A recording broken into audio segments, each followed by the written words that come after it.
ছোটোবেলায় ফুটবল খেলাটা অন্যরকম একটা উন্মাদনা ছিল। আমরা বেশিরভাগই ব্রাজিল আর্জেন্টিনা করতাম। আমি মেনলি আর্জেন্টিনা সাপোর্টার ছিলাম, কিন্তু এখন ডে বাই ডে এখন আর শুধু ব্রাজিল আর্জেন্টিনার ভিতর পড়ে রয় নাই মানুষ। এখন বুঝতেছে যে অন্যান্য দেশও ভালো খেলতেছে এবং অন্যান্যরাও ট্রফি নিতেছে এবং ট্রফি নেওয়ার মতো যোগ্য।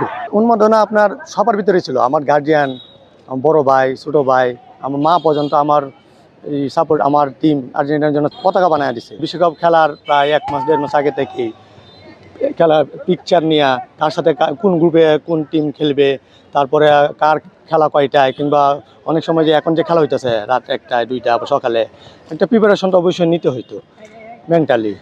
আর হইলে যেমন কোনো জায়গায় যে বড় পর্দায় খেলা থাকে, তো আমরা সেই জায়গায় যেতাম, বিশেষ করে স্টেডিয়ামে বড় পর্দায় আমরা যে খেলা দেখছি। আর একসাথে খেলা দেখতে তখন ভালো লাগতো। সবাই একটা আয়োজন করতো আর কি, সবাই মিলে মিশে একটা গেট টুগেদার করে একটা আয়োজন করতেছে খেলার ভিতরেই।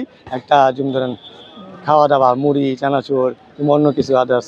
মেসির খেলাটা ভালো লাগে এবং চেষ্টা করতে অনেক সময় পারি না মেসির মতন খেলার, কিন্তু হয় না আর কি। আসলে প্রেডিকশনটা আমি আসলে করি না, কিন্তু চাই যে মনে মনে চাই যে না, এই টিমটা জিতুক।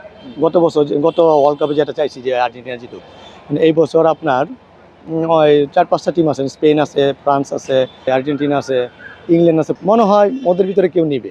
আর এখন তো ফুটবল আগের মতো নাই। এখন অনেক টেকনিক্যালি অনেক সাউন্ড, ফিজিক্যালি অনেক ফিট প্লেয়াররা।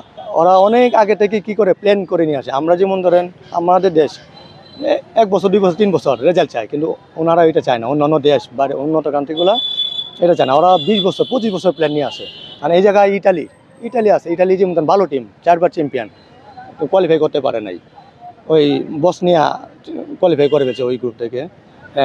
আপনার এখন আমি এটা বলতে পারবো না যে আমি 4 বা 3 বা 5 বার চ্যাম্পিয়ন হয়েছি, আমি চ্যাম্পিয়ন হবো কিংবা আমি কোয়ালিফাই করবো, এই দিন এখন আর নাই।